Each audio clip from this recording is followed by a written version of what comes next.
এই যে এটা হচ্ছে আমাদের আজকের কাছে প্রথম প্রশ্ন, বোর্ড প্রশ্ন থেকে স্থির তড়িতের সিকিউ, চট্টগ্রাম বোর্ড 2017 আসছে এটা। চিত্রে দুটি বিন্দু চার্জ নির্দিষ্ট দূরত্বে শূন্য মাধ্যমে আছে, চার্জের পরিমাণ বলা আছে, তাদের দূরত্ব বলা আছে এবং বিন্দু চার্জ সেটাও বলে দিছে। প্রথম প্রশ্ন, চার্জ দুটির মধ্যে ক্রিয়াশীল কুলম্ব বলের মান নির্ণয় করো।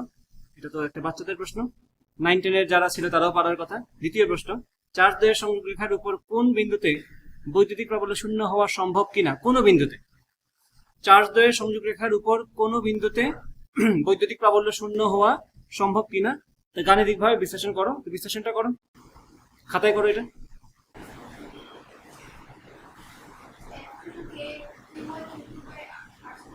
ছোট তো এটাই, বাট এখানে কথা হচ্ছে খেয়াল করো, আমি বললাম এটা হচ্ছে 20 10⁻⁶, এটা 10⁻⁶ না, আমি এখানে বললাম এটা হচ্ছে আমাদের 20 10⁻⁶, এইটা হচ্ছে -40 10⁻⁶। তাহলে এটা আমাদের ক্লাস থেকে পাওয়া জিনিস যে এই দুটা চার্জ যেহেতু পরস্পর বিপরীতধর্মী, তাদের অভ্যন্তরীণ কোনো স্থানে প্রাবল্য শূন্য হবে না, বাইরের স্থানে হবে। এবং সংযোগ রেখা তো শুধুমাত্র এটা না, সংযোগ রেখা যদি তুমি টান দিতে সে তো এদিকেও বাড়বে, তাই না, ওইদিকেও তো বাড়বে। এটা তো সংযোগ রেখা, এই রেখা পুরোটা।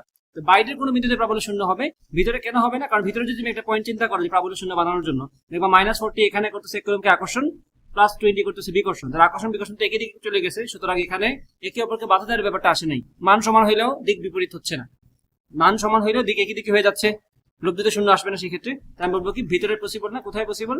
বাইরের কোনো একটা বিন্দুতে, এইখানে পসিবল। তো এটা হচ্ছে সবসময় কি বলছিলাম ক্লাসে, যে ক্ষুদ্রতর চার্জের নিকটবর্তী স্থানে থাকবে, বাইরে থাকুক আর ভিতরে থাকুক। সমধর্মী হলে ভিতরে থাকবে আর বিপরীতধর্মী হলে বাইরে থাকবে, চার্জ দ্বয়ের সংযোগ রেখার বাইরে থাকবে।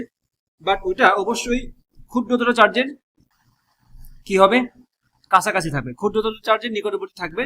বললাম এই হচ্ছে সেই পয়েন্টটা যেখানে প্রাবল্য শূন্য। তো খেয়াল করে, এখন 20 কুলম্ব 20-এর এটাকে করবে, এখানে করবে, এটাকে 1 কুলম্বকে বিকর্ষণ, আর -40 করবে এখানে আকর্ষণ। এই আকর্ষণের বিকর্ষণ সমান হয়ে গেলেই তো কি হয়, প্রাবল্য শূন্য। তো এই হচ্ছে কথা। তো এই দূরত্বকে তুমি যদি x ধরো, তাহলে 20 কুলম্বের জন্য এই দূরত্বটা হচ্ছে 20 10⁻⁶ এর জন্য এই দূরত্ব হচ্ছে x, আর ওটার জন্য দূরত্ব কত, l + x। বাকিটা তো ক্লাসে সলভ করাইছি, ক্লাসে এগুলো তো আমি ক্লাসে করে দিছি অলরেডি। সেম ম্যাথ ক্লাস এখানে করার দরকার নেই, পারবা।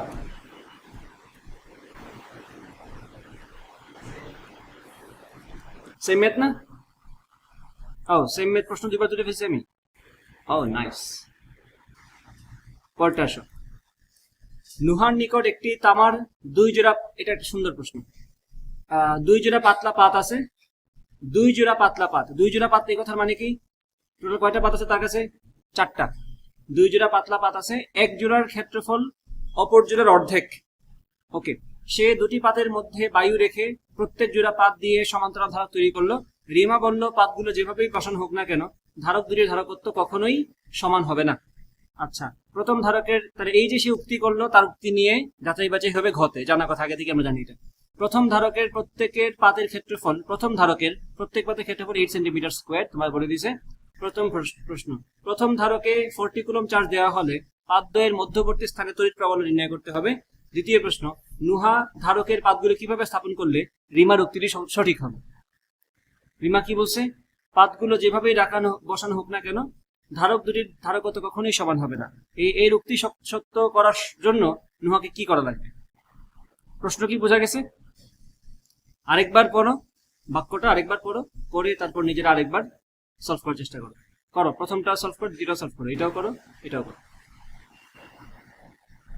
শুরু করো।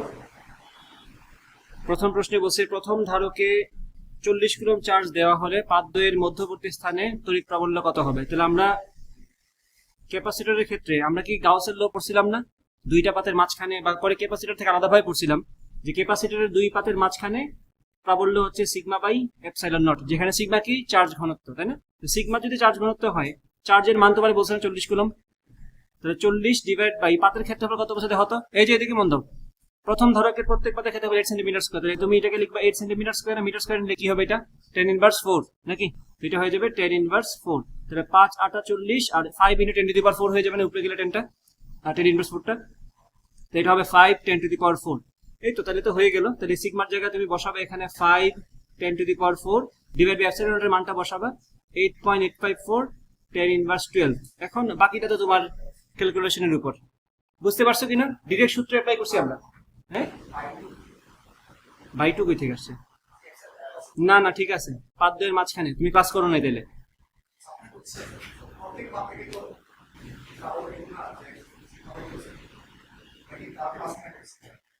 ক্লাস করো নাই, আবার বলতেছি ক্লাস করো নাই। তাহলে এই কথা বলা তো তোমার কথা না।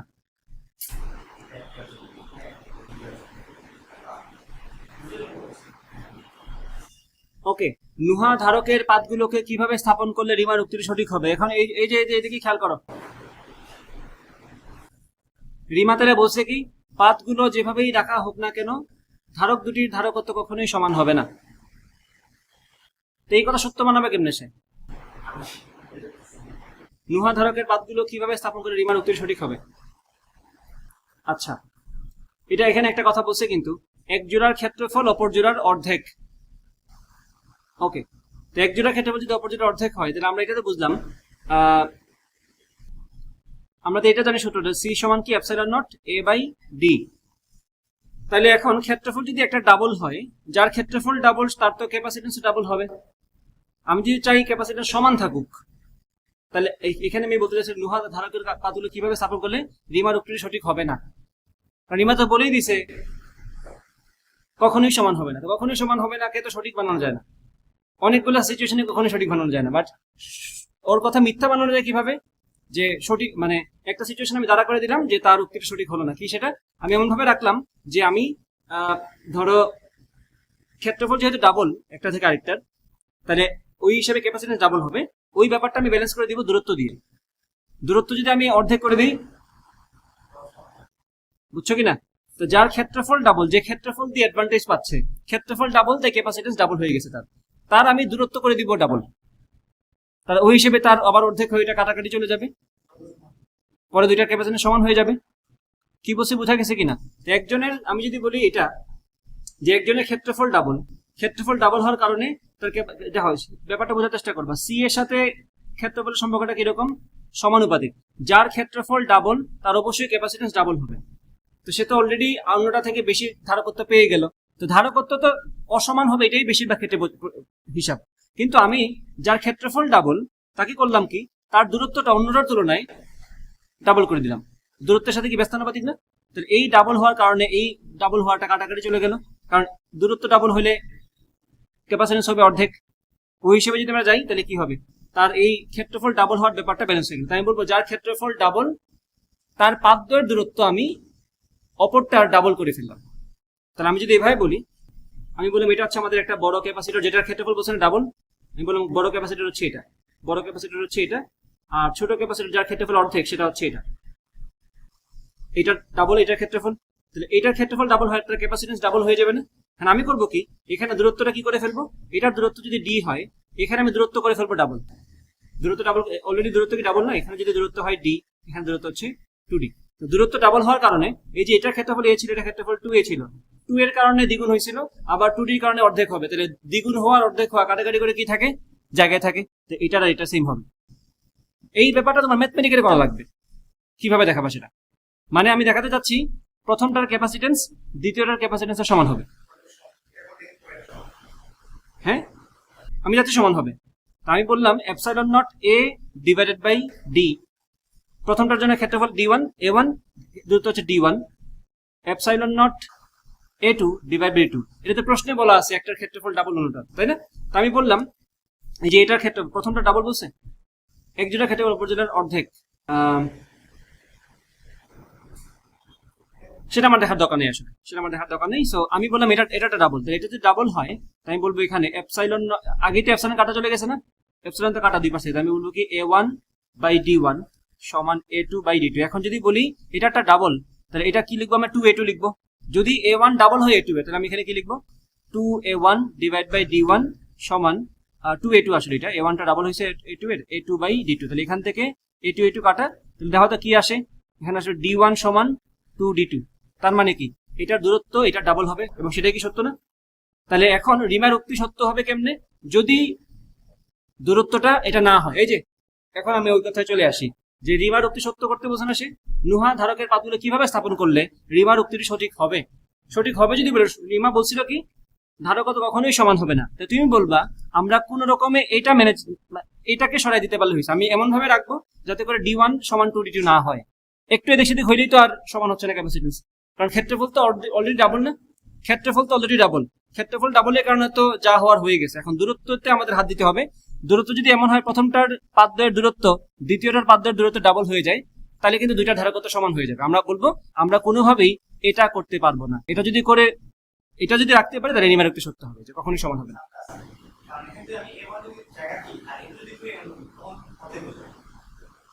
হ্যাঁ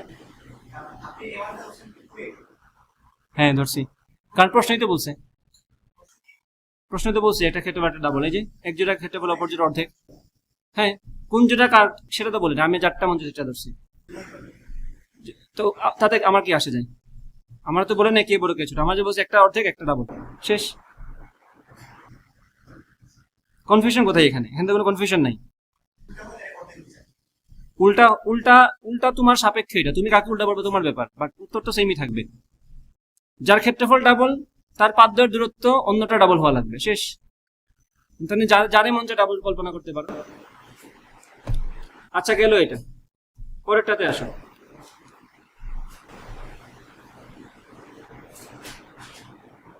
এটা পারবা সহজে, এটা পারবা কিনা একটু বলো, বলো বলো সবাই বলো। এ ও বি এর বলের মান কত? ঠিক আছে, দ্বিতীয় প্রশ্ন, উদ্দীপকের সি বিন্দুতে 1 কুলম্ব চার্জ রাখলে চার্জটা কত বল অনুভব করবে?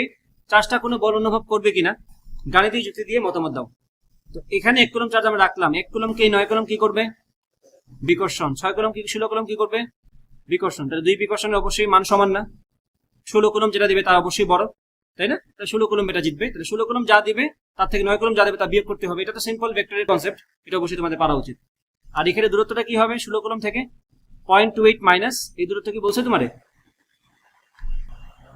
এই দূরত্ব কি বলছে? বলবে না কেন? এই যে না, ও এটা একটা অ্যাবস্ট্রাক্ট প্রশ্ন মনে হচ্ছে। উদ্দীপকের সি বিন্দুতে 1 কুলম্ব চার্জ রাখলে চার্জটা কোনো বল অনুভব করবে কিনা গাণিতিক যুক্তি দিয়ে মতামত। যেহেতু এখানে সি বিন্দুর দূরত্ব বলে নাই, তাইলে এই সি বিন্দুর দূরত্ব একটা সার্টেন মান হয়ে গেলে তা বললে কি শূন্য না? আমরা কি পড়ছি না এটা, যে সমধর্মী চার্জ হলে সংযোগ রেখার মধ্যবর্তী কোনো একটা জায়গায় তা বললে শূন্য হয়, ওই দূরত্ব ছাড়া যে কোনো দূরত্বের একটা মান থাকবে। বুঝছো কিনা কি বলছে? এখানে কি বলছে, উদ্দীপকের যদি প্রশ্নে এখানে দূরত্বটা বলে দিত তাহলে তো আমরা বলতাম প্রাবল্য একটা মান, বলের একটা মান আছে, তাই না? এখানে কিন্তু সেই দূরত্বটা বলে নাই, তার মানে এখানে তোমার হাতে ছেড়ে দিচ্ছে, এখানে তুমি অ্যানালাইসিস করবা। তুমি বলবা যে 9 কুলম্ব থেকে যদি সি বিন্দুর দূরত্ব এইটুকু হয় তাইলে প্রাবল্য শূন্য হবে, যেটা আমরা ক্লাসে করছি এই ধরনের ম্যাথ। তো এটা ছাড়া যদি অন্য দূরত্ব হয় সেক্ষেত্রে হিসাবটা আলাদা হবে আর কি, বুঝছো? তো এটা আসলে অ্যানালাইসিস করতে হচ্ছে আমাকে ম্যাথ, এই জন্য এখানে দূরত্বটা বলে নাই। আচ্ছা গেল এটা, সবাই কি বুঝতে পারছো? ক্লাসে কিন্তু এই ম্যাথ করানো হয়েছে, প্রাবল্য শূন্য বলে ম্যাথ করানো হয়েছে না? ওকে ডান, পরেরটাতে আসো। চিত্রে ভূমির উলম্ব বরাবর এবিসি একটি, আচ্ছা ভূমির উলম্ব বরাবর এবিসি একটি সমবাহু ত্রিভুজ, এই কথার মানে কি বলতো? ভূমির উলম্ব বরাবর এই কথার মানে কি? ভূমিতে আমি ফালায় রাখি না, ভূমিতে আমি খাড়া করে রাখছি এটাকে। ধরি এটা যদি আমাদের ভূমি হয়, ধরি এটা হচ্ছে আমাদের একটা ফ্লোর মনে করো, সেই ফ্লোরের মধ্যে ত্রিভুজটা এইভাবে না, সেই ফ্লোরের মধ্যে ত্রিভুজটা হচ্ছে এইভাবে খাড়া করে রাখা আছে, মানে ছায়া দিয়ে দিই, এই যে সে খাড়া ভাবে দাঁড়ায় আছে এখানে, এই হচ্ছে সিচুয়েশনটা তোমার বোঝাচ্ছে। এখন এই বিন্দুতে বিভবের মান বের করতে বলছে, বিভবের সূত্র জানা আছে কিনা? কি যেন? না না, সি কিউ বাই আর।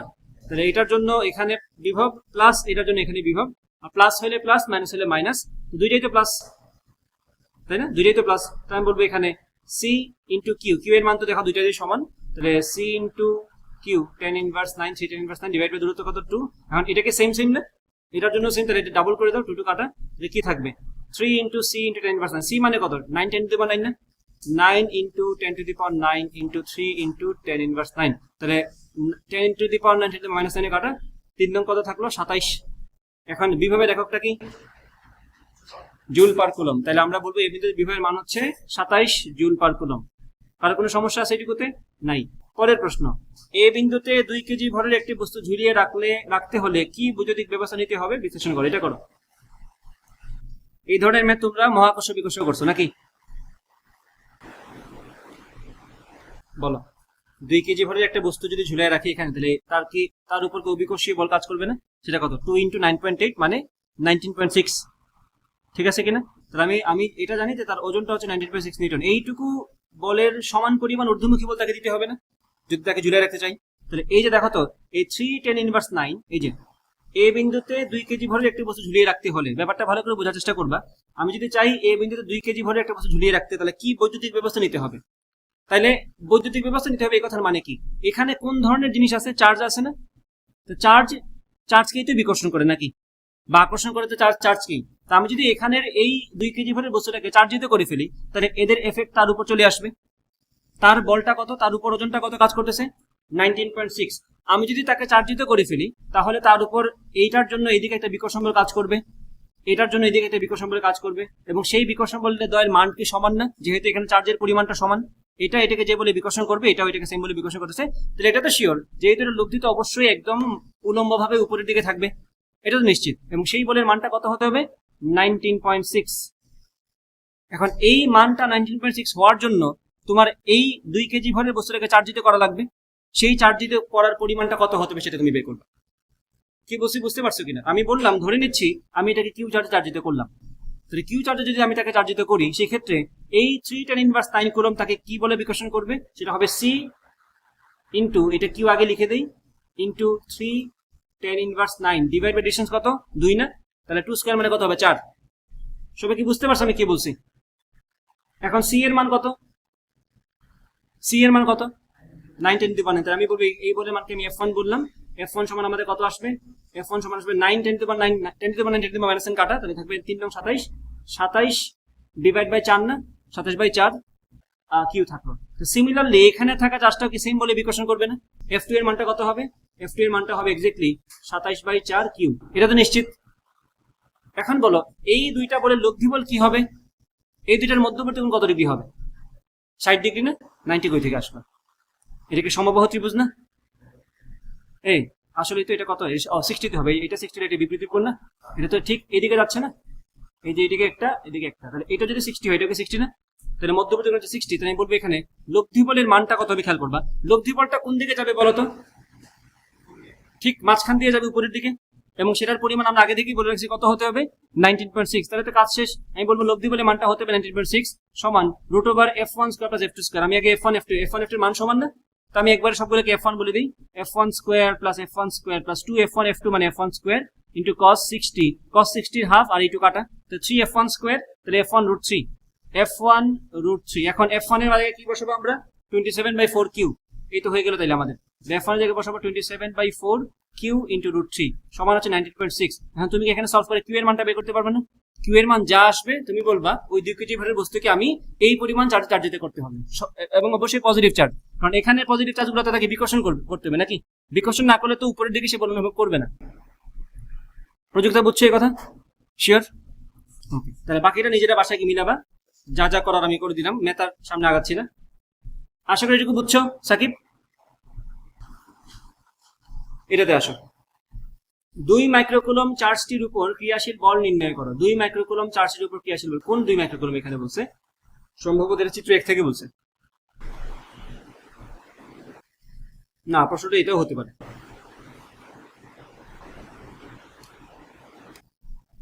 যদি এটা হয় প্রশ্ন, এটা কি সহজ প্রশ্ন না? 4 মাইক্রোকুলম 2 মাইক্রোকুলমকে কি করবে? বিকর্ষণ করবে, মানটা কত বের করবা। আবার এখান থেকে যদি, আচ্ছা দুইটাই মেবি বের করতে হবে। যদি প্রশ্ন থেকে বলি, এখানে তো কোনো চার্জ নাই, সো ঘুরে ফিরে এই 4 মাইক্রোকুলম দ্বারা এই 2 মাইক্রোকুলমের বলটা কি হবে? আমাদের প্রথম কাজ কি? এটা দূরত্ব বের করা। তাহলে এটা 3 মিলিমিটার, এটা 2 মিলিমিটার, তাহলে এটা অতিভুজ কি হবে? √9 + 4 √13। তাহলে ওই দূরত্ব দিয়ে তুমি বিকর্ষণ বলটা বের করো। তাহলে দুইটা কাজ, এটার জন্য এটার উপর বল বের করবে যেখানে দূরত্ব হচ্ছে 2 মিলিমিটার বা 10⁻3, আর আরেকটা হচ্ছে এটার জন্য এটার উপর বল বের করবে যেখানে দূরত্ব হচ্ছে √13। 9 3 না, 9 + 4, হ্যাঁ 9 ঠিক আছে। বাই দ্য ওয়ে এগুলোকে কিন্তু আমাদের মিটার নেওয়া লাগবে আবার, তাই না? মিলিমিটার থেকে মিটার নেওয়া লাগবে। সো এটা √13 10⁻3 মিটার নিতে হবে। যাই হোক, এটা তোমরা পারবা। কোশেষ খতে আসো।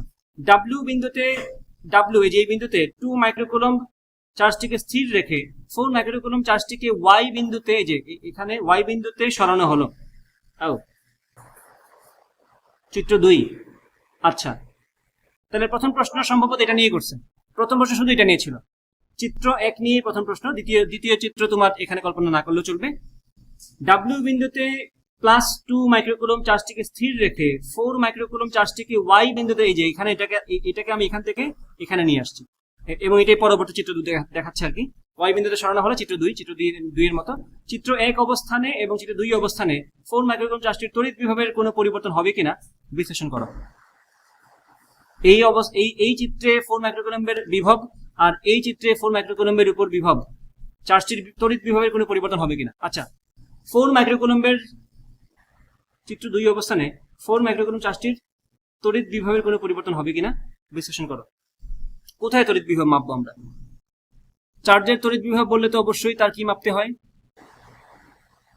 দূরত্ব। কোন দূরত্বে মাপতেছি? তাহলে এখানে প্রশ্নে কিছু মনে হয় আমরা ভুল বুঝতেছি।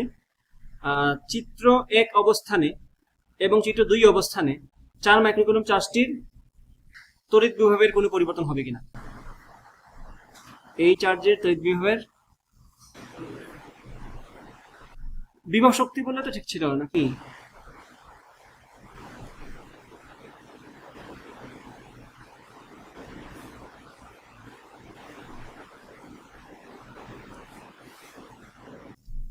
কোনো একটা চার্জের তড়িৎ বিভব বলতে কি বোঝায়? তার নিকটবর্তী কোনো স্থানে অসীম থেকে 1 কুলম্ব চার্জ আন্তরিক কাজ। তাহলে আমার তো ওই কথা বলে নাই যে 4 মাইক্রোকুলম থেকে 4 মাইক্রোকুলম্বের জন্য কোন পয়েন্টে বিভব মাপবো আমরা। বলছে চার্জটির তড়িৎ বিভবের কোনো পরিবর্তন হবে কিনা। চিত্র 1 অবস্থানে এবং চিত্র 2 অবস্থানে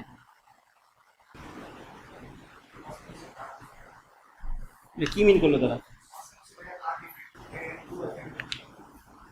কোথায়? এখানে 2 3 ওটা বলতেছ? এটা তো তারা বুঝায় নাই। আচ্ছা, আমরা তাও বলে দিই 4 কুলম্বের জন্য 4 মাইক্রোকুলম্বের জন্য এখানে বিভব বের করবো। এটা একটা মানুষ, কারণ 2 মিলিমিটার দূরত্ব। আর 4 মাইক্রোকুলম্বের জন্য যদি এখানে বলি বিভব, সেক্ষেত্রে দূরত্ব কত? বা আমি যদি এদিকে দূরত্ব নেই, আমি সেম পয়েন্টে বিভব মাপবো না? আগে মাপছিলাম ডাব্লিউ, এখনো মাপতে হবে ডাব্লিউ এর দূরত্ব হচ্ছে √13। যদি এই পার্সপেক্টিভ আমরা আগাই তাহলে ঠিক আছে, এটা একটা আনসার দেওয়া যাবে। কিন্তু প্রশ্ন থেকে এটা ক্লিয়ার না কোন জায়গায় বলছে। হ্যাঁ, সেটা তো 1 কুলম্বের জন্য ঠিক আছে। বলছে যে 4 মাইক্রোকুলম চার্জটির তড়িৎ বিভব, চার্জের তড়িৎ বিভব, চার্জের না না না না না, তোমাকে যখন বলছে কিউ এর বিভব মানে কি? কিউ এর বিভব আমরা সংজ্ঞা কিভাবে দিয়েছিলাম? কিউ কুলম চার্জের জন্য বিভবটা কি হয়, কিভাবে বের করতে হয়? কিউ কুলম চার্জের জন্য তার থেকে সার্টেন ডিস্টেন্সে আমরা 1 কুলম চার্জ রাখবো। ওই এই 1 কুলম চার্জকে অসীম থেকে নিয়ে আসতে যে পরিমাণ কাজ, এখন যার বিভব বলছে তার জন্য হিসাব করতে হবে।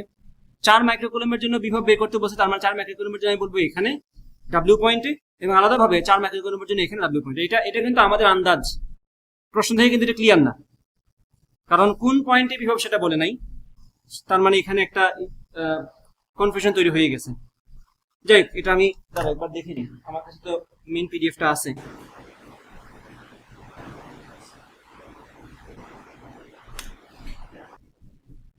আন্দাজ করা সলিউশন ঠিক আছে, বাট প্রশ্নে আছে ঝামেলা। প্রশ্নে আসলে মিন করে নাই ওরা আসলে কি বোঝাতে চাচ্ছে। ঠিক আছে, এটা মিনিং হচ্ছে 4 মাইক্রোকুলমের জন্য এই পয়েন্টে বিভব, আবার এখানে বলছে 4 মাইক্রোকুলমের জন্য এই পয়েন্টে বিভব। এক্স্যাক্টলি সেম পয়েন্টে দুইটা আলাদা অবস্থানের জন্য 4 মাইক্রোকুলমের বিভব বের করছে।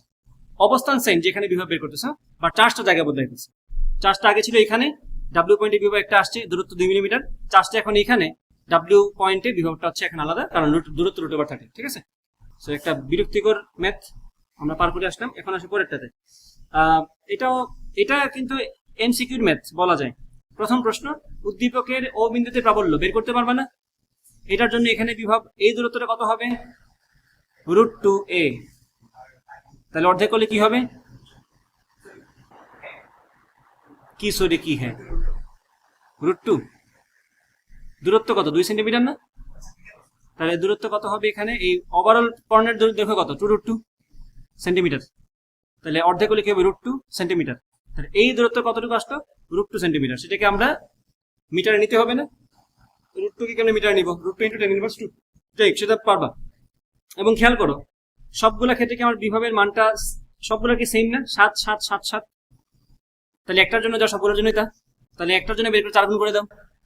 বুঝছো কিনা কি বলছি? বিভব কিন্তু স্কেলার রাশি, ডিরেক্ট যোগ করে দিতে হয়। হ্যাঁ, প্রাবল্য বলছে। ও আচ্ছা, তাহলে তার কষ্ট, তাহলে তার শূন্য। এটা করবে বিকর্ষণ যে বলে, এটা করবে বিকর্ষণ সেম বলে, এটা করবে বিকর্ষণ যে বলে, এটা করবে বিকর্ষণ সেম বলে, তাহলে প্রাবল্য সব মিলিয়ে কত? শুনুন, এটা কিন্তু ক্লাসে পড়ানো হয়েছে। যদি সিমেট্রিক সিচুয়েশনে চার্জ সমান থাকে সবগুলো জায়গায়, তাহলে কেন্দ্রের বিভব কত হয়? শূন্য। গোলকের ক্ষেত্রে সব কথা সেম কথা, শূন্য হবে।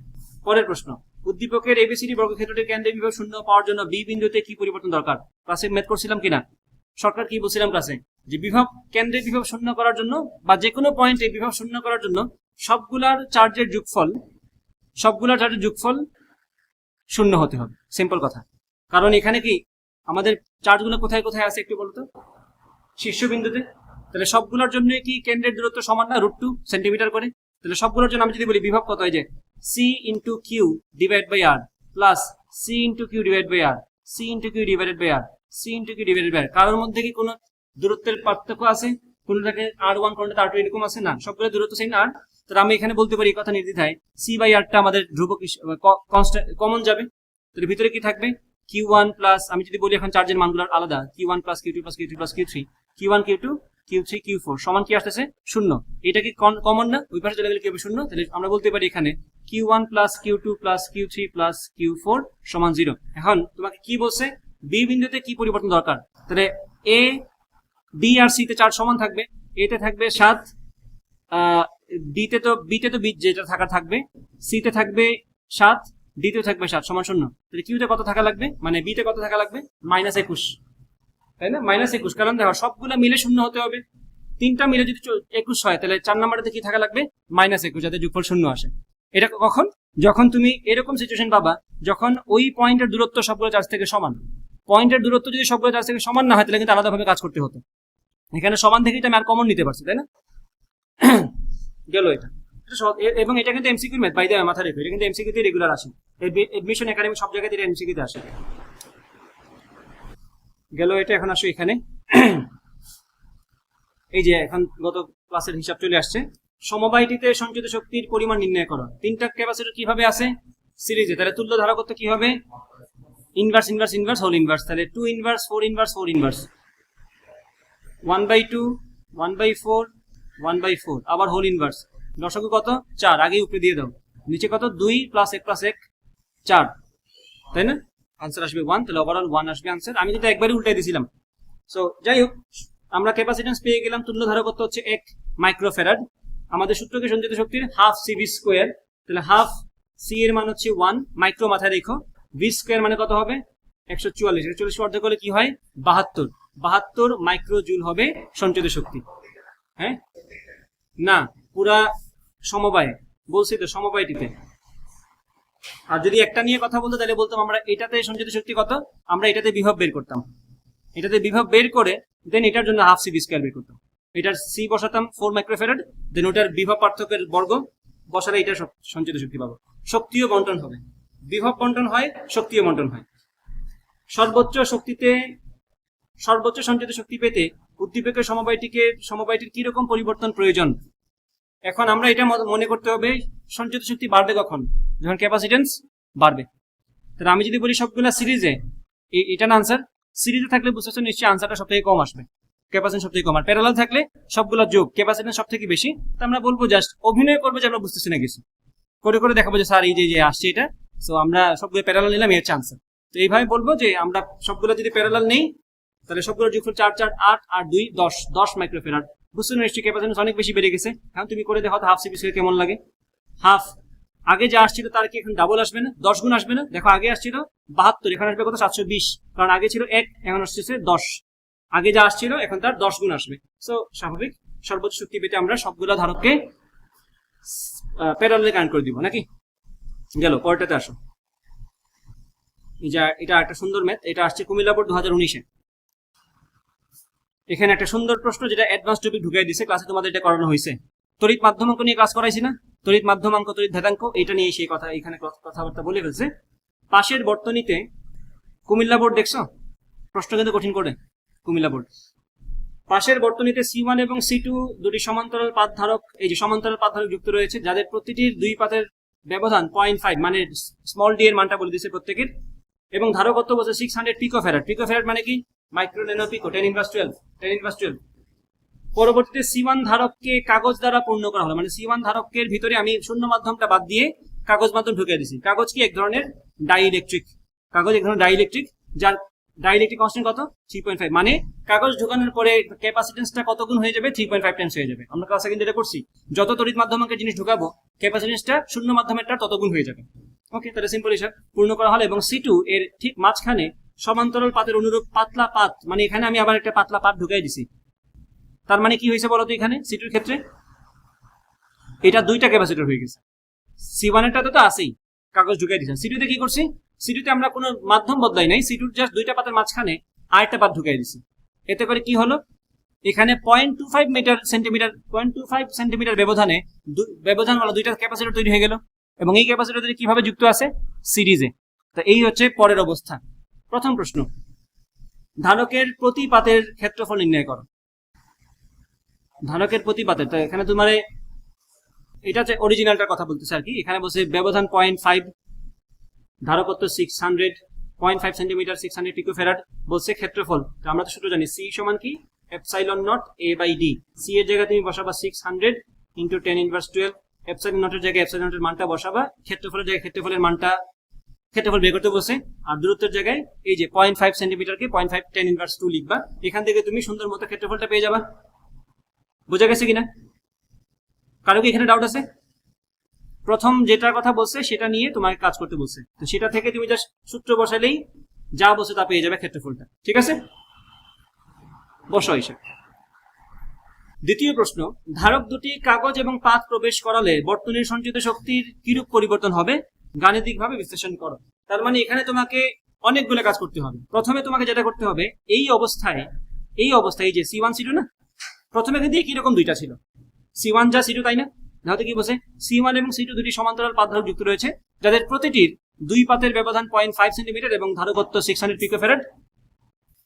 তাহলে প্রতিটার ধারকত্ব তোমাকে বলে দিচ্ছে। এই ক্ষেত্রে তুমি কি তাদের তুল্য ধারকত্ব বের করতে পারবে না, কত সেটা প্যারালাল না, C1 C2 প্যারালাল আছে, যোগফলটা, তাহলে তুল্যটা কি আসবে, দুটার যোগফল, তাহলে 1200 আসবে। 1200 আছে, বিভব কত বলছে আমার এখানে 200, তাহলে হাফ সিবি স্কোয়ার দিয়ে আমি কি এই অবস্থায় সঞ্চিত শক্তি পেয়ে যাচ্ছি না। মাথায় রাখ, আমি দেখো, ধারক দুটি কাগজ ও পাত প্রবেশ করালে বর্তনীর সঞ্চিত তড়িৎ শক্তির কিরূপ পরিবর্তন হবে। তাহলে বর্তনীর শুরুতে কি ছিল সেটা আমরা বের করে ফেললাম, half CV square, half into C কত 600 হচ্ছে 1200 পিকো না, পিকোর কথা ভুলো না, 10^12 ইন্টু ভি স্কোয়ার মানে কত, এটাকে স্কোয়ার করলে কি হবে 400 না, 40,000, হাফ সিবি স্কোয়ার না। আমরা এখান থেকে শক্তি বের করে বসে থাকবো।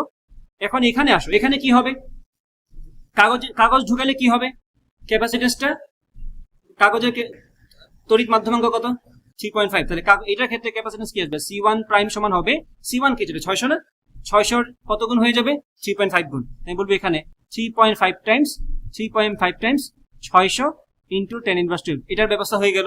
এটাতে কি হবে, এটাতে কিন্তু শূন্য মাধ্যম জায়গায় আছে, কিন্তু এখন দূরত্বটা কমে ফেলছি না আমরা, কারণ যখন দুইটা পাত এরকম ছিল 0.5 সেন্টিমিটার ব্যবধান, এখন আরেকটা পাত ঢুকাই দিছি, তাহলে কি ব্যবধান কত হয়ে গেলে, এখন দুইটা, এখন কি কয়টা ক্যাপাসিটর হয়ে গেলে, এখানে ক্যাপাসিটর কয়টা, এখানে দুইটা, এবং দূরত্ব কত এখন 0.25। এখন বাকিটা তো তুমি জানো, কারণ একটু আগে কি ক্ষেত্রফল বের করছো আগের প্রশ্নে, তুমি এখন করবা এপসাইলন নট, এটার ক্ষেত্রফল তো যা বের করছো গতে সেটাই, epsilon naught A by 0.25 centimetre, কিন্তু এটাকে তোমার মিটার নেওয়া লাগবে, প্লাস এটার যা এটারও কি তাই না। এবং এই দুটো কিভাবে আছে, এই দুটো আছে সিরিজ থাকলে কি করতে হয়, C1 inverse C2 inverse, but যেহেতু দুইটার মান সমান আমরা কি করবো, দুইটাকে অর্ধেক করে দিব। মান সমান হলে কি হয় দেখো তো, 2 ইনভার্স হোল ইনভার্স কি হয়, অর্ধেক, 3 ইনভার্স হোল ইনভার্স কি হয় 3/2, বুঝছো কি। তাহলে এখানে কি হবে, এই দুটার সিরিজ থাকলে কি হবে, এটা তো বের করলাম, এটাকে জাস্ট অর্ধেক করে দিলে আমরা এখানে তুল্য ক্যাপাসিটেন্সটা পেয়ে যাবো। এই জায়গায় কেউ বোঝা নাই বলো একটু আমার, বুঝাচ্ছি, এটা কিন্তু আলাদা ভাবে কাজ করতে হবে। এখানে দেখো, খেয়াল করো, আমি বললাম এই হচ্ছে আমাদের একটা মেইন ক্যাপাসিটর ছিল C2, যেখানে বাতাস ছিল আগে, এবং এই ক্ষেত্রে তার ক্যাপাসিটেন্স কত সেটা আমরা জানি, কত সেটা ছিল 600 মাইক্রোফ্যারাড আগের বার। এখন কি করছি, আমি আরেকটা পাত ঢুকিয়ে দিছি, ঠিক আছে। এখন কয়টা ক্যাপাসিটর হয়ে গেলে, এখানে দুইটা, এই যে একটা ক্যাপাসিটর, এই একটা ক্যাপাসিটর, এবং এই দুটো ক্যাপাসিটর কিভাবে আছে, সিরিজে আছে, এই সমান্তরাল কই থেকে আসছে, এটা কি লাইন সমান্তরাল দেখে নাকি, একটা ক্যাপাসিটরের সাথে একটা ক্যাপাসিটর লাগানো আছে। তো এখন এই যে আমার এই ক্যাপাসিটর এটার সাথে লাগানো, অন্যটার কথা ভুলে যাও, এটার কথা চিন্তা করো, এখানে দূরত্ব কত 0.25 না সেন্টিমিটার, তাহলে 0.25 সেন্টিমিটার রাখলাম। এখন বলো এটার ক্যাপাসিটেন্স আমরা আলাদাভাবে বের করতে পারি কিনা, এপসাইলন নট এ কি জায়গায় আছে না, ক্ষেত্রফল তো পাতের জায়গায় আছে, গতে কি আমরা ক্ষেত্রফল বের করছি না, epsilon naught A by 0.25 10 inverse 2। এই যে ক্যাপাসিটেন্সটা আসছে এটা কার, এইটুকুর। এইটুকুর ক্যাপাসিটেন্স এইটুকু কি তাই না? এই দুটো কিভাবে আছে, সিরিজে আছে। সিরিজ থাকলে কিভাবে ক্যাপাসিটেন্স বের করতে হয়, ইনভার্স ইনভার্স হোল ইনভার্স। তো এটার যা ওটার যদি তাই হয়, তাহলে মনে করি এটা হচ্ছে এ, এটার জন্য তাহলে এ ইনভার্স আসবে, পয়েন্টের জন্য এ ইনভার্স আসবে, হোল ইনভার্স আবার করতে হবে না। এ ইনভার্স কত, 1/a 1/a, এটাকে দুইটা 1/a না 2/a, উল্টাইলে আবার কি হবে a/2। এটাই বলছি, যদি মান সমান থাকে, যদি প্যারালাল মানে ওই যে রোধের প্যারালাল থাকলে যা করতাম, এখানে তো সিরিজ থাকলে তাই করতে হচ্ছে। তাহলে কি করবো, এটার ক্ষেত্রে যা মান আসছে সেটাকে অর্ধেক করে দিব, তাহলে আমরা পুরোটার তুল্য ক্যাপাসিটেন্সটা পেয়ে যাবো। কি বলছি বুঝতে পারছো? আসলো এটা কতটুকু আসলো, জাস্ট এইটুকুর ক্যাপাসিটেন্স আমরা বের করলাম মাত্র। এইটার ক্যাপাসিটেন্স বের করলাম, এটা ক্যাপাসিটেন্স বের করছে একটু আগে অরিজিনালটাকে 3.5 টাইমস করে। দেন এখন এরা কিভাবে আছে, প্যারালাল, তাহলে এই দুটো যোগ করে দাও। এখন আবার হাফ সিবি স্কোয়ার দিয়ে শক্তি বের করো, এই হচ্ছে সঞ্চিত শক্তির কিরূপ পরিবর্তন হবে। আগেরটা বের করছে, এখন এটা বের করছে। এটা অনেক লম্বা একটা ম্যাথ, তোমাকে এক প্রশ্নের মধ্যে সব কনসেপ্ট ঢুকাই দিছে। ক্যাপাসিটরের মাঝখানে একটা পাত ঢুকাই দিয়ে দুইটা ক্যাপাসিটর বানিয়ে দিছে, দুইটা একটা জায়গায় দুইটা হয়ে গেছে। ওখানে আবার সিরিজ কম্বিনেশন নিয়ে আসছে, বিশাল বড় একটা ঝামেলার ম্যাথ এটা, এটা আসছে কুমিল্লা বোর্ডে 2019-এ। বোঝা গেছে?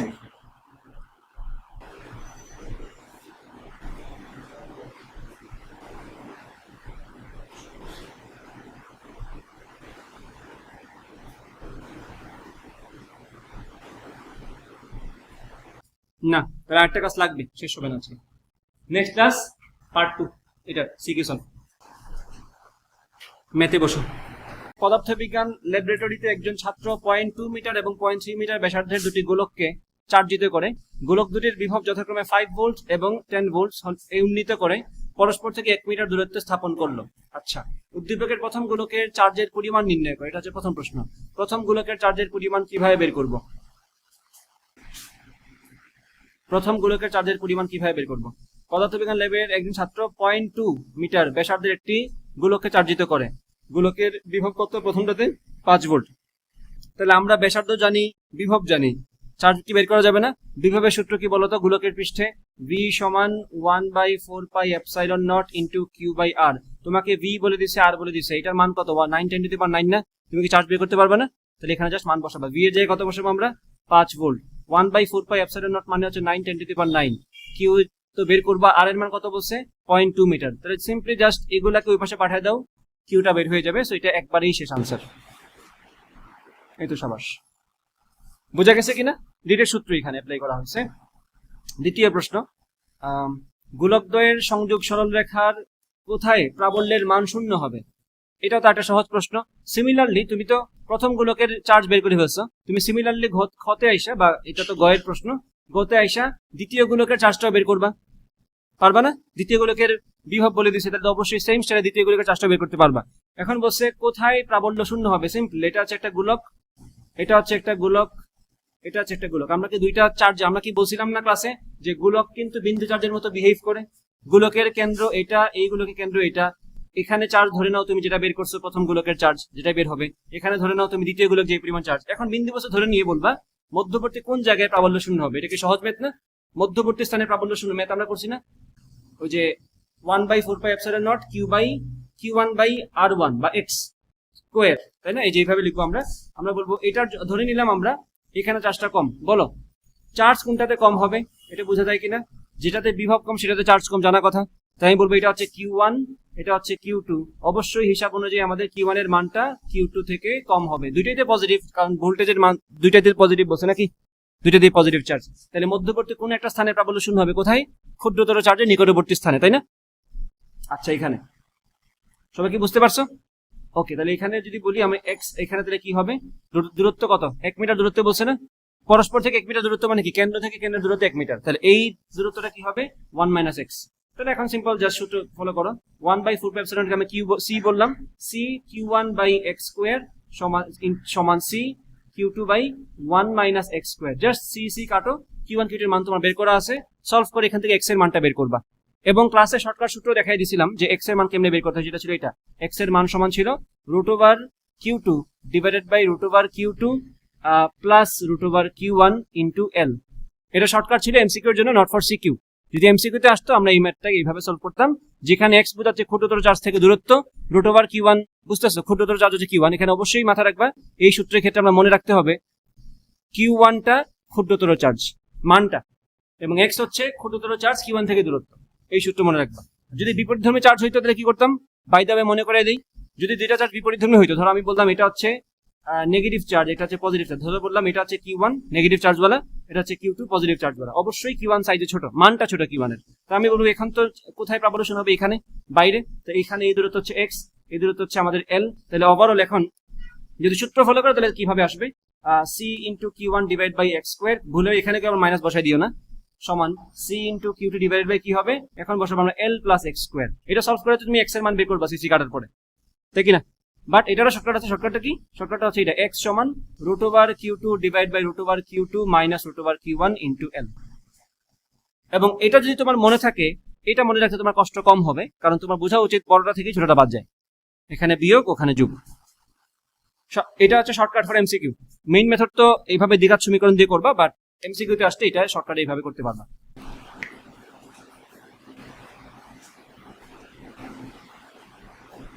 ঠিক আছে কিনা, বোঝা গেছে?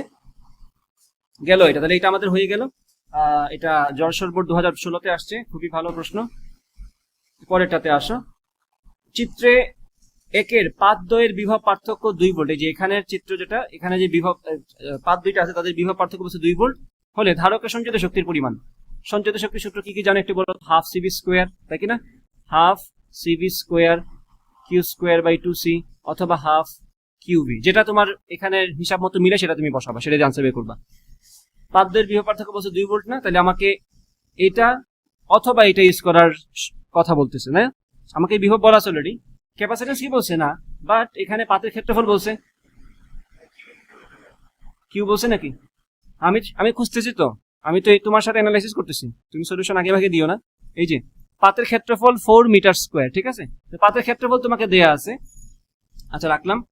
চার্জ বলছে এখানে কত, 2 কুলম্ব, চার্জ বলছে এখানে কত, এখানে বলছে কে হচ্ছে 1। আচ্ছা, কে 1 এই কথার মানে কি, বায়ু মাধ্যম বা শূন্য মাধ্যম, শূন্য মাধ্যমের ক্ষেত্রেও কে এটা 1ই হয়। তাহলে যেহেতু আমাদের এখানে বিভব বলে দিছে প্রথমটার ক্ষেত্রে, এবং প্রথমটার ক্ষেত্রে চার্জ বলে দিছে, তাহলে আমরা অবশ্যই কোনটা ইউজ করবো, বিভব আর চার্জ বলে কোনটা, লাস্টেরটা, হাফ কিউভি। তাহলে এখানে তুমি বসবা হাফ কিউ কত, 2 কুলম্ব, আর ভি কত বলছে 2 ভোল্ট, তাহলে 2 2 কাটা থাকবে 2, তাহলে সঞ্চিত শক্তির পরিমাণ হচ্ছে 2 জুল। ঠিক আছে কিনা, সবাই কি বুঝতে পারছো? আরাফাত, ওকে।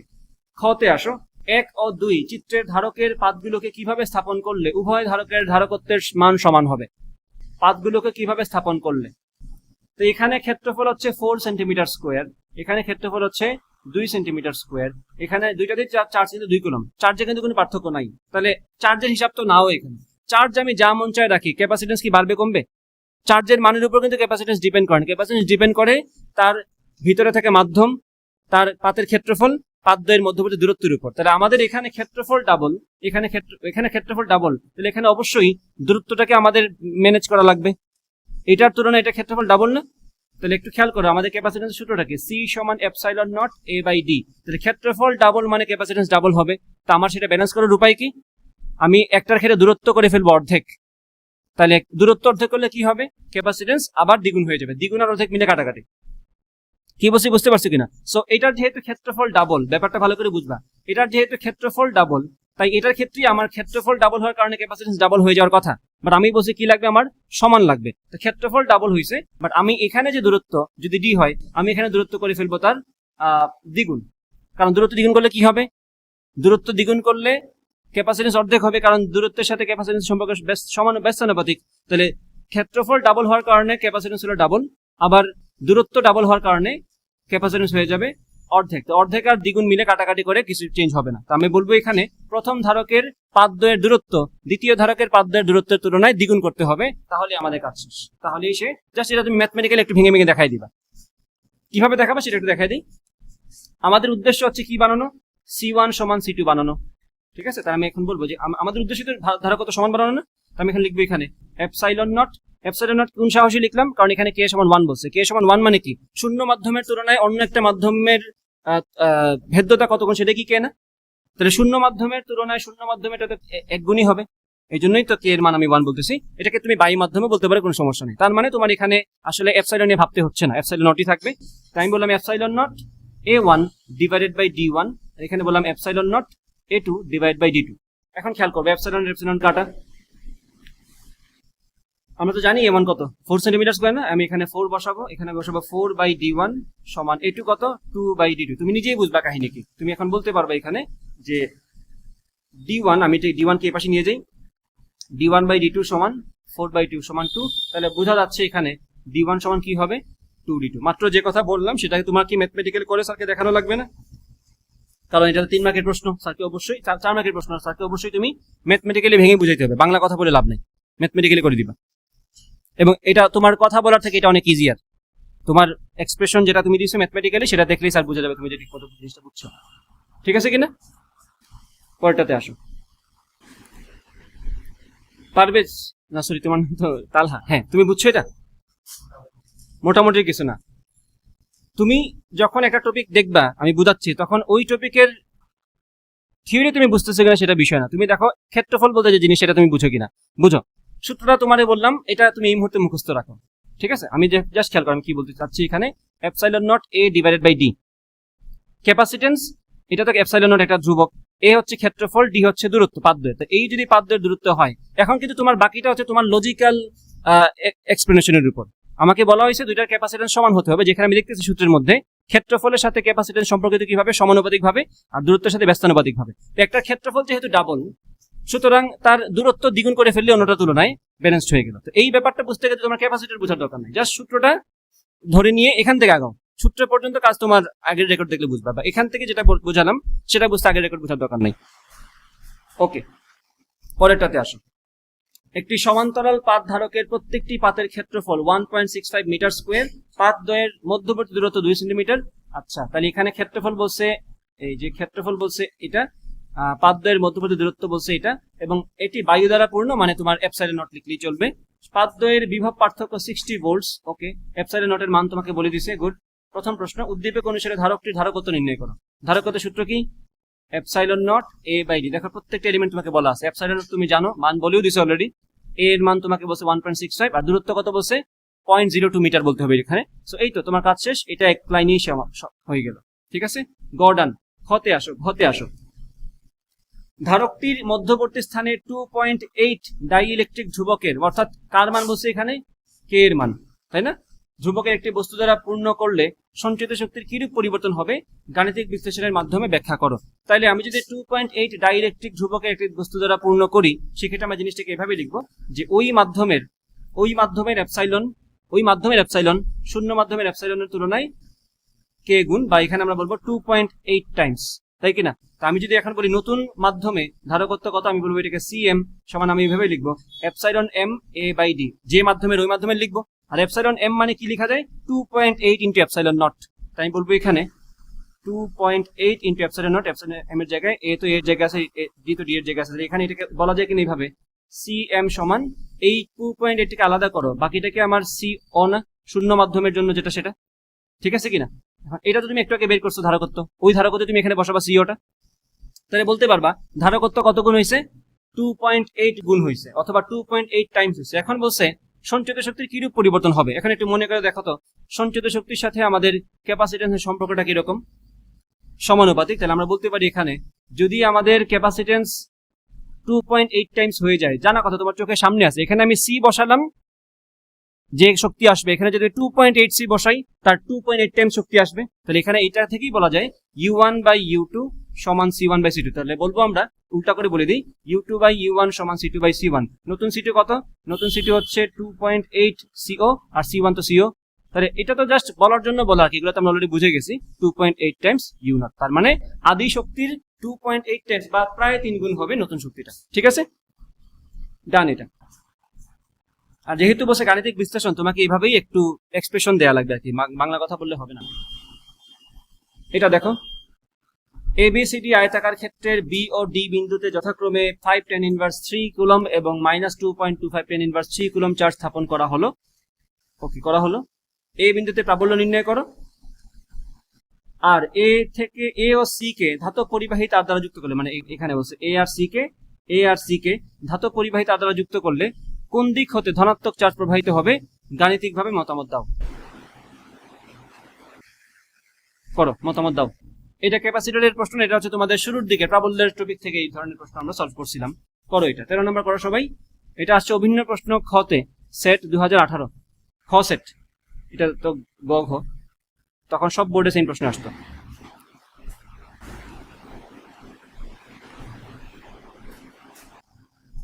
এ বিন্দুতে প্রাবল্য বের করতে বলছে না, তাহলে কি করবা? এ বিন্দুতে কত কুলম কল্পনা করবা? যে পয়েন্টে প্রাবল্য বের করতে বলে সেই পয়েন্টে আমরা কত কল্পনা করব? 0.1 কুলম। ওকে, ডি পয়েন্টে থাকা চার্জ, এই চার্জটা এখানে কি করবে? 1 কুলমকে আকর্ষণ করবে না? সে করবে আকর্ষণ। তাহলে বলের দিকটা দিব আমরা এদিকে, E1 এদিকে থাকবে। তারপরে 5 কুলম কি করবে? এখানে বিকর্ষণ, এটা থাকবে এদিকে, পরিমাণ তো বের করবোই। আর সি পয়েন্টে থাকে কেউ তো নাই, সি পয়েন্টের কারণে তাহলে এই দুটো নিয়ে কাজ। তাহলে এই দুটোতে পরস্পর লম্বভাবে থাকা দুটো ভেক্টর, -2.25 10 ইনভার্স 3 কুলম্বের ধরে এখানে প্রাবল্য কত হবে? এটা হবে, আমরা বলবো এটাকে, আচ্ছা নিচে লিখি, আমরা এটাকে বলবো E1, আমরা এটাকে E1 বললাম আর কি, প্রথমটাকে এই যে -2.25 দ্বারা যা হচ্ছে তা হচ্ছে আমরা E1 বললাম। E1 সমান C, এখানে আবার কেউ চার্জ নেগেটিভ বসায় না, এখানে পজিটিভ মানটা বসাবো just, 10 inverse 3 divide by r square, দূরত্ব কত? 0.8, এটাকে স্কয়ার করে দাও। ওকে, এটা থাকলো একটা।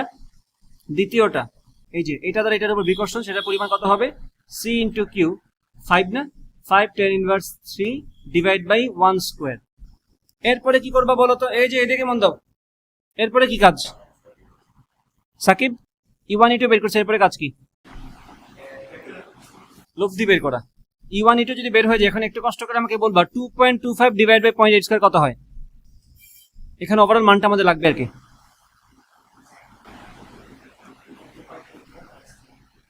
2.25 ডিভাইডেড বাই 0.8 স্কয়ার, 10 ইনভার্স বাদ দাও।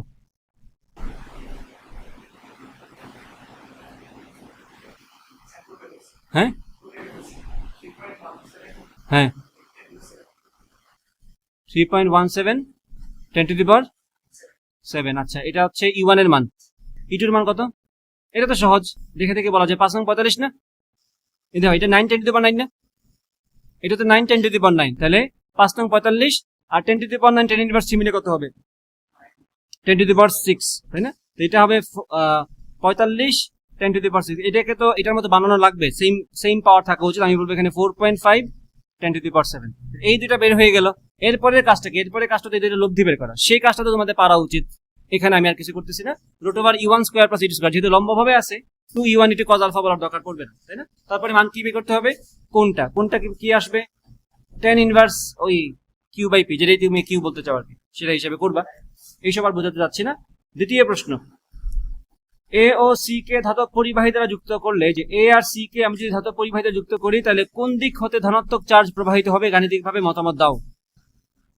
এটার মানে আসলে কি? তার আগে সলভ করছো, কি করতে হবে বলো তো এখানে? হ্যাঁ, এ আর সি কে আমরা ধাতব পরিবাহী দ্বারা যুক্ত করব, সেক্ষেত্রে ধনাত্মক চার্জ কোন দিক থেকে কোন দিকে যাবে ডিপেন্ড করে কার উপর? সি তে বিভব বেশি নাকি এতে বিভব বেশি? যদি সি তে বিভব বেশি হয়, তাহলে সি থেকে এতে যাবে চার্জ, আর যদি এতে বিভব বেশি হয়, এ থেকে সিতে যাবে চার্জ। এখন আমরা আলাদাভাবে দেখব, এই চার্জ আর এই চার্জের জন্য এখানে বিভব কত এ পয়েন্টে, এই চার্জ আর এই চার্জের জন্য এখানে বিভব কত সি পয়েন্টে। দেন দুইটা কম্পেয়ার করে বলবো কোন জায়গায় বিভব বেশি থেকে বিভব কমের দিকে চার্জের প্রভাব হবে। এটাই প্রশ্ন, এখানে আর তেমন কঠিন কিছু নাই। ঠিক আছে কিনা? বুঝতে পারছো?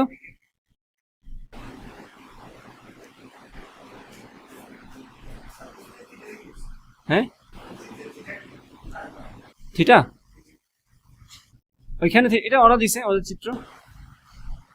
উদ্দীপকে যদি থিটা দেয়া থাকে তাহলে না, এটা দরকার নেই, স্বাভাবিকভাবে এটা প্রয়োজন নেই। হয়ে গেল এটা। পরেরটা দেখো কি বলছে, -4 10 to the power -6, -4 10 to the পাওয়ার -6। কেউ মনে মনে দ্বিমেরু আশা করো না, এটা দ্বিমেরু না, দুইটা চার্জের মান সমান এবং সাইনও সেম, সো এটা দ্বিমেরু হবে না। এ বিন্দুতে চার্জের পরিমাণ এটা, বি বিন্দুতে চার্জের পরিমাণ এটা। বলছে ওপি ও এ ও বি সমান, তাহলে ওপি এই দৈর্ঘ্য, ও এ ও বি, তাহলে বুঝে নাও ও হচ্ছে এ এবং বি এর মধ্যবিন্দু, এবং এই বরাবর এটা লম্ব বোঝাই যাচ্ছে। প্রথম প্রশ্ন, Q1 ও Q2 চার্জের জন্য ও বিন্দুতে বিভব, Q1 এর জন্য এখানে বিভব বের করতে পারবা না ও বিন্দুতে, এটার জন্য এখানে বিভব বের করতে পারবা না। বের করে কি করবা? যোগ করে দিবা, কারণ বিভব কোন ধরনের রাশি?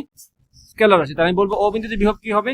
এটা হবে এরকম সি ইন্টু, মাথায় রাখবা বিভবে কিন্তু মাইনাস হলে মাইনাস বসাতে হয়, ক্লাসে বলছিলাম বিভবে মাইনাস হলে মাইনাস, প্লাস হলে প্লাস বসাতে হয়, বিভব স্কেলার রাশি তাই। তাহলে -4 tan inverse 6 divide by distance কত এখানে 10 সেন্টিমিটার না, তাই বলবো 0.1 প্লাস সি ইন্টু, এটার জন্য এখানে বিভব কত -4 tan ইনভার্স 6, ডিসটেন্স কি সেম না 0.1, এটা আসলে ডাবল হবে আর কি, এটা সেম জিনিস তো দুইবার না, তাহলে এখানে ডাবল হবে 2c into -4 tan inverse 6 divide by 0.1, বাকিটা তোমরা নিজ দায়িত্ব করে ফেলতে পারবা। খতে আসো, বর্ণিত চার্জ দ্বয়ের জন্য ও এবং পি বিন্দুর তড়িৎ প্রাবল্য একই হবে কিনা যাচাই করে মতামত দাও। আচ্ছা, রিফাত নামা যে ছেলেটা, ওকে চেনে এই জায়গা, ও তো আসে নাই মনে এখানে আগে, না?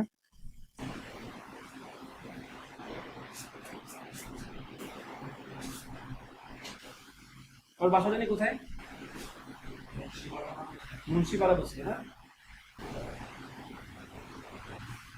মাস্টারকে ফোনও দিত নাকি মেসেজ দেখে নাই? হ্যাঁ, না ও তো ওখানে পড়ে, ও তো শুধুমাত্র ইতে পড়ে, মেতে পড়ে।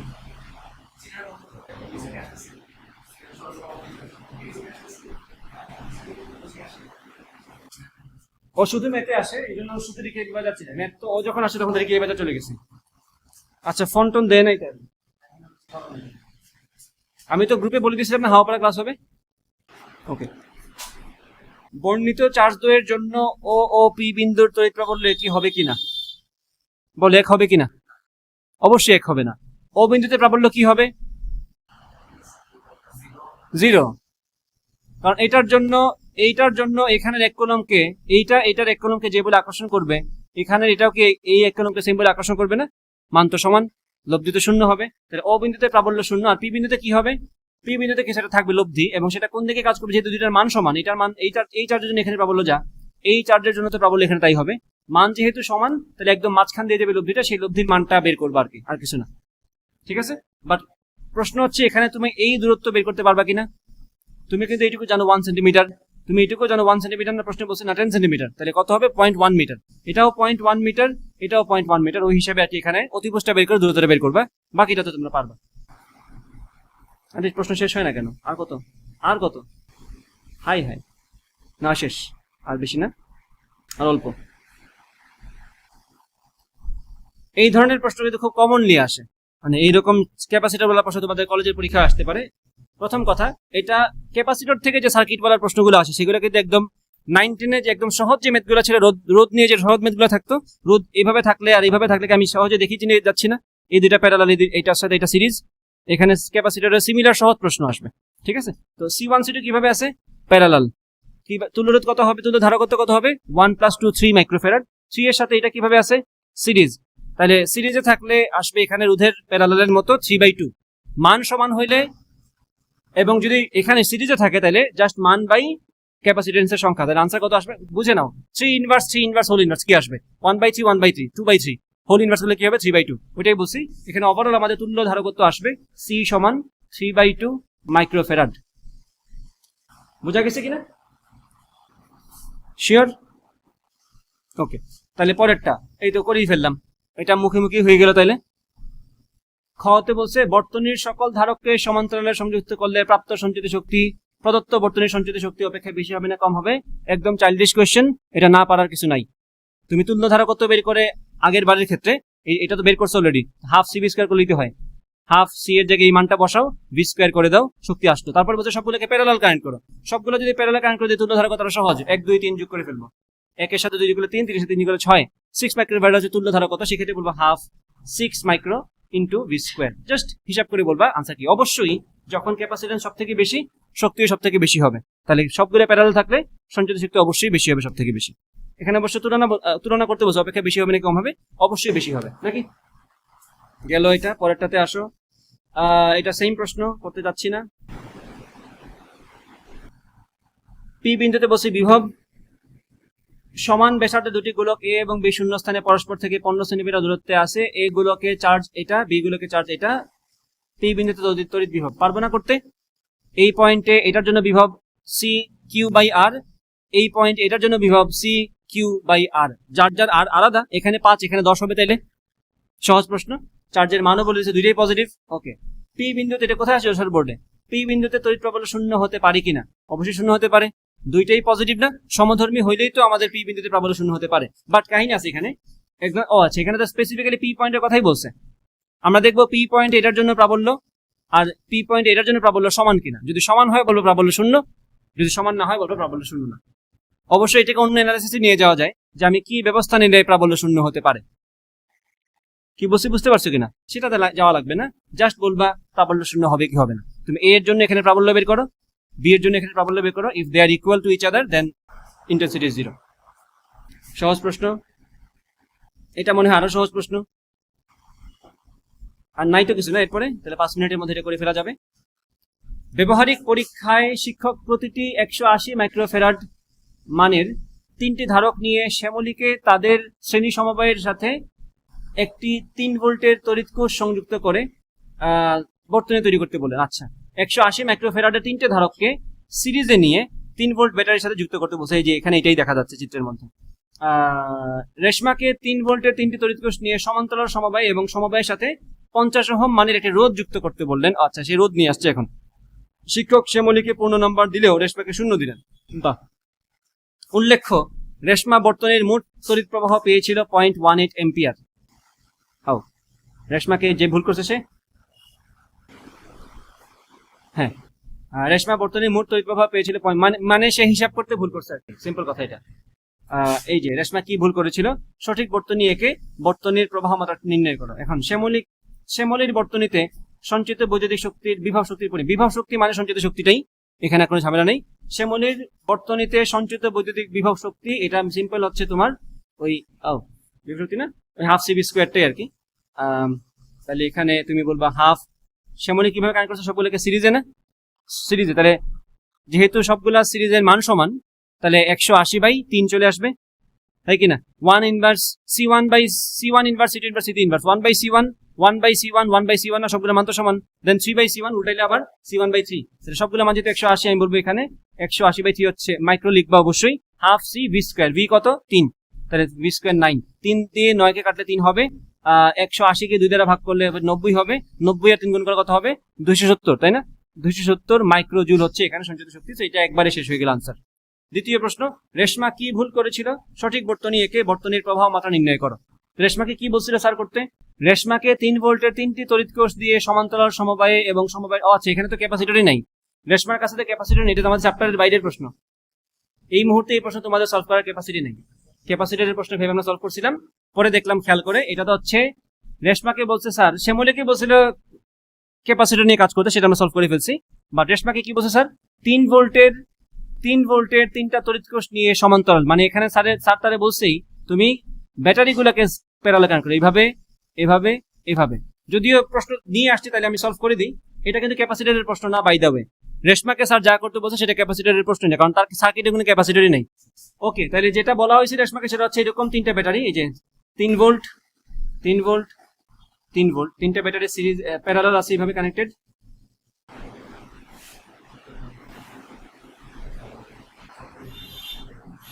এই যে এখন এই পুরাটার সাথে একটা রোধ লাগানো আছে, কত ওহমের, 50 ওহমের, তাই না, 50 ওহম। এগুলো হচ্ছে 3 ভোল্ট 3 ভোল্ট 3 ভোল্ট। এই ব্যাপারটা মাথায় রাখবা, যদি সবগুলা ব্যাটারির বা সেলের বা কোষের মান সমান থাকে এবং তারা যদি প্যারালাল থাকে, তাহলে তুল্য তড়িৎচালক বলে এখানে ওভারঅল কি আসবে খেয়াল করবা, ই ইকুইভ্যালেন্ট আসবে এখানে, এটাই। এখানে আর তোমার কোনো হিসাব নিকাশের দরকার নাই। কারেন্ট ইলেকট্রিসিটি গেলে আমরা দেখাবো কিভাবে থাকলে কি আসে, এটা তখন ভেঙে দেখাবো যে মান আলাদা থাকলে কি করতে হবে। বাট এই মুহূর্তে তোমাদের তো জানার দরকার, তোমরা এটা জেনে রাখো, যদি সবগুলা ব্যাটারির তড়িৎচালক বল, ইনফ্যাক্ট তোমাদের এইচএসসি তে 99% প্রশ্ন এইভাবেই আসবে, সবগুলো ব্যাটারির তড়িৎচালক বল সেম থাকবে, কারণ তোমাদের সিলেবাসের স্কুপে এইটুকু সমান থাকে ধরেই কাজ করানো হয়। সবগুলোর যদি মান সমান হয়, এখানে 3টা থাকুক অথবা 5টা থাকুক অথবা 10টা থাকুক, যা মন চায় থাকুক, তুল্য তড়িৎচালক বল কি হবে 3 ভোল্ট, মানে একটার মান যা পুরাটার মানই তাই, পুরাটার তুল্য তড়িৎচালক বল কত হবে 3 ভোল্ট হবে। তাহলে তুল্য তড়িৎচালক বল যে 3 ভোল্ট হয়, রোধ যদি 50 ওহম হয়, তাহলে বর্তনী কারেন্ট কত হবে, I সমান V/R, তাহলে 3/50 কত হবে, তাহলে আনসারটা 50 দিয়ে 3 কে ভাগ করো, 0.0 দিলাম, 8.0 দিলাম, 536 না 0.06, বুঝে গেছে আশা করি। 0.06 আসার কথা, বা সে বের করছে কত, তাহলে ভুল কি করছে, 0.06 কে সে 1.8 বানাইছে কেমনে, বা 0.18 বানাইছে কেমনে, সরি সে কি করতে পারে এমন যে তার এই 0.18 আনসার আসছে? স্যারের নিশ্চয়ই 0.18 মানটা হচ্ছে একটা ঝামেলার। কি করলে 0.18 আসতে পারে আনসার বলো তো? হ্যাঁ, কেমনে পারে? এই যে 3 সে 9 ধরে ফেলতে পারে। 9/50 কত হয় দেখো তো? 0.18 আসে। তো এইটাই তো তোমার বুঝতে হবে, সে কি ভুল করছে সেটা তোমার বলতে পারছো না, রেশমা কি ভুল করেছিল, এই হচ্ছে কথা, বুঝছো? তুমি তো হিসাব করে বের করছো সঠিক আনসারটা, তুমি সঠিক আনসার বের করছো না, সঠিক আনসার এটা, বাট রেশমা কি ভুল করছিল যে কারণে তার আনসার এটা আসছে, সেটা তোমার বোঝা উচিত না? কি বলছি বুঝতে পারছো? তাহলে তোমাদের চ্যাপ্টার শেষ, তোমরা মাঝখান দিয়ে চলতরিতের একটা জিনিস দেখে ফেললা,